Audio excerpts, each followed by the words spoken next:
What's cooking, guys? Welcome back to the channel. And today I'm going to be doing my breakdowns for UFC 326, Charles Oliveira versus Max Holloway.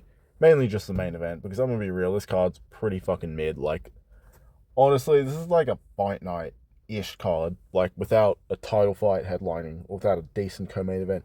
And can I just say, the hype for this card, and just for the UFC in general, has been so fucking dead recently. Like, genuinely, Dana does not give a fuck anymore. Can we get rid of Dana? Like, he's too busy promoting fucking Zuffa boxing. I still can't believe he paid Conor Benn fucking 15 million when he can't even pay, like, even his top contenders, or his top fucking stars, sorry, like, half of that. Like, Dana just doesn't care anymore. Can we get rid of him? Like, these fight weeks just feel dead now. The only fight weeks that actually, I mean, the last two fight weeks for the last two pay-per-views felt good.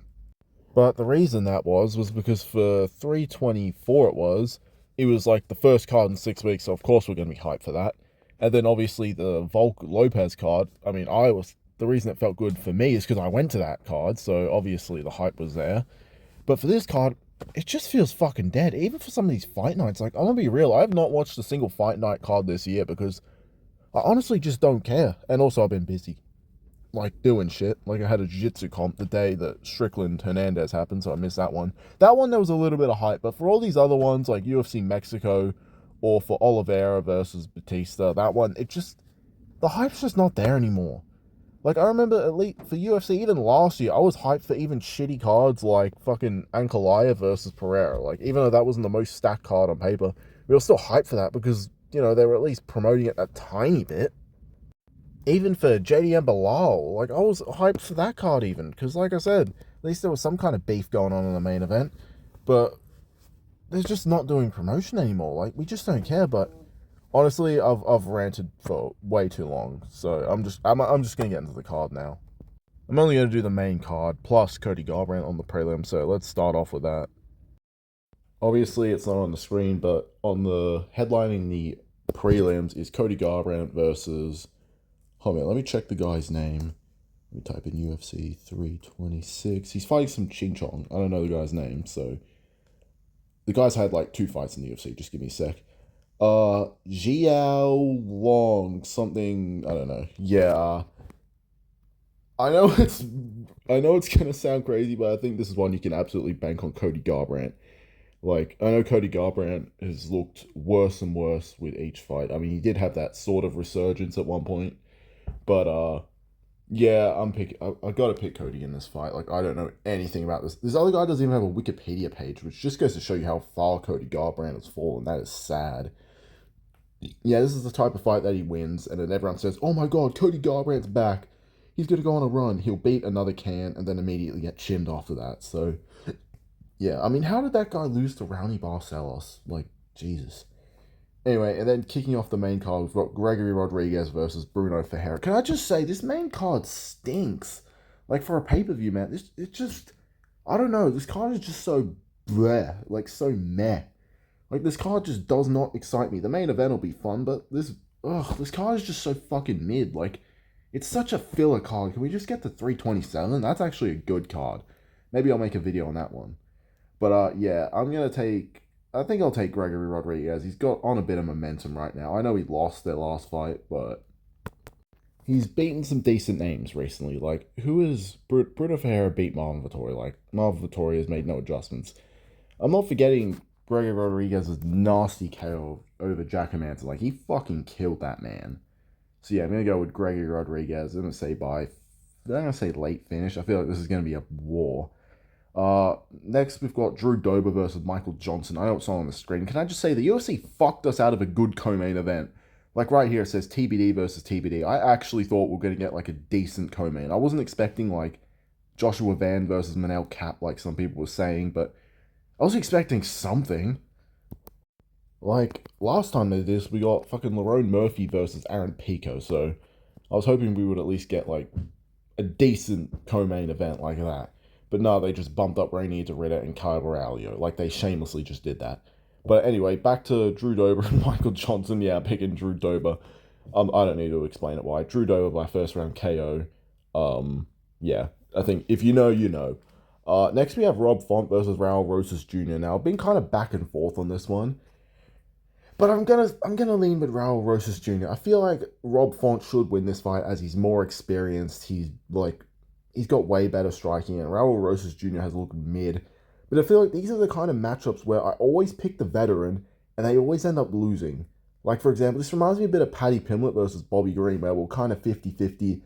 I ended up changing my pick last minute to Paddy Pimblett, but for the most part, leading up to the fight, I was leading towards Bobby Green, and he gets triangled in the round. So thank God I switched up my prediction. And that's what I mean. Like, I feel like this is just one of those fights where it feels like the veteran should win, but I don't know. Not Rob Font is almost 40 as well at bantamweight, so I do think that's a reason to push Raul Rosas Jr., even though he's looked kind of mid. Fuck it, I'm going to pick Raul Rosas Jr. I'm going to say by decision. I feel like he'll scrape by this one, and then he'll probably lose if he gets, like, an actual decent opponent that's, like, in his prime. Rob Font is washed as fuck. Yeah. And then now moving on to the co-main event. Ugh, fuck you, UFC, for doing this to us. We got Kyle Borralho versus Rainier the Ritter, and I don't know, I just can't get excited for this fight. Like, I like Rainier the Ritter, but I just don't care about Kyle Borralho. Like, he's probably the least... Let me rephrase that. He definitely is, without a doubt, the least interesting out of all the fighting nerds. Like, he's the one that we don't care about. Because he's the heaviest out of all of them, yet he has the least amount of finishes. But I'm still going to pick him to win this fight. I don't know why. I feel like all the fighting nerds have rebounded after their last loss, so... Yeah, fuck it. I'm just going to go with Kyle Borralho. Plus, he's well-rounded. Like, his grappling's good enough to not get steamrolled by Rainier the Ritter. And on the feet, I do think he is better than Rainier the Ritter.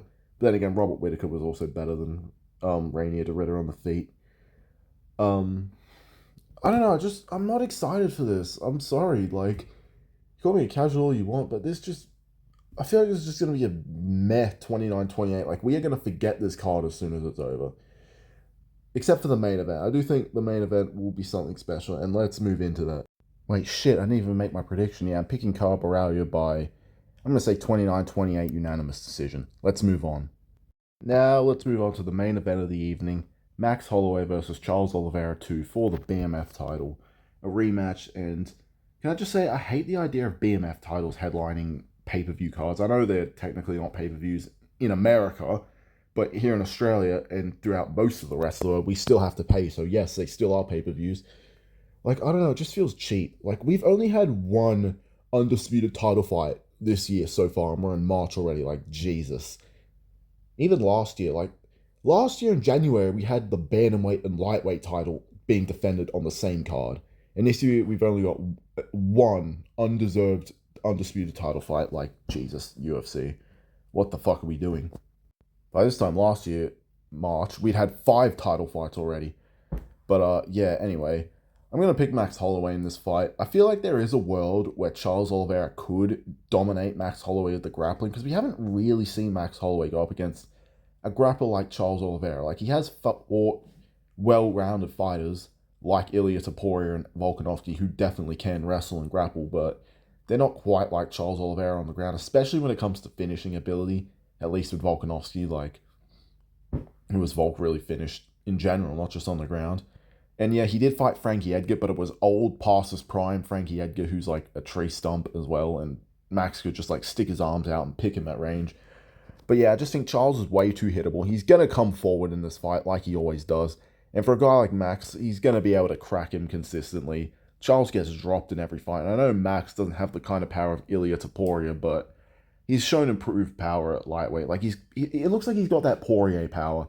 And Poirier did drop him multiple times and pretty much nearly had Charles out of there. And I do think Holloway is a better striker and all-around fighter than Poirier. He's faster as well. He's got more volume. And I do believe he's going to be able to... He's got better takedown defense as well. Does he have better jiu-jitsu than Poirier? Maybe, maybe not. But I do think he's got better takedown defense, better wrestling defense. He's shown he can get up, like against grapplers, like he did against Volk. And did he get up against... I have to rewatch that fight, but he got up against Ilia.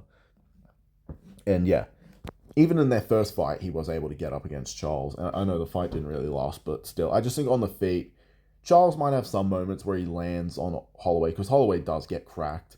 But I just think the volume, the speed, and the combinations of Holloway is just going to be too much for a guy like Charles Oliveira, who doesn't move his head and walks into punches. I'm thinking it's gonna be a war. Like, it's gonna be back and forth. I mean, I don't know about back and forth. It'll be competitive, but Holloway will clearly be winning at least the early rounds. But I think as the rounds go on, Holloway will start to land more and more. And I think he finds a big shot and puts Oliveira out. The only way I say Oliveira winning this is if he could actually stick to the game plan and impose his grappling. And maybe, who knows, maybe he's too big and strong for Holloway. Maybe Holloway has never really faced an offensive grappler like Charles Oliveira. So yeah, maybe that could happen. But I think if I'm gonna play it safe and pick Max Holloway. Like, I just think he's too fast on the feet and he's too accurate. He throws too much, and Charles is too hittable. So yeah, I'm gonna take Max Holloway by a fourth round TKO. I think he'll win this fight, and then he'll probably call out Ilia Topuria for the rematch. Maybe he'll get it. Maybe he'll call out Connor. We'll see. But yeah, give me Max Holloway by fourth round TKO. And that is going to do it for today, guys.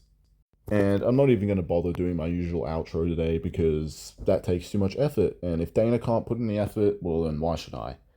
But yeah, please like the video, subscribe, and I'll see you guys in the next video. Goodbye, guys.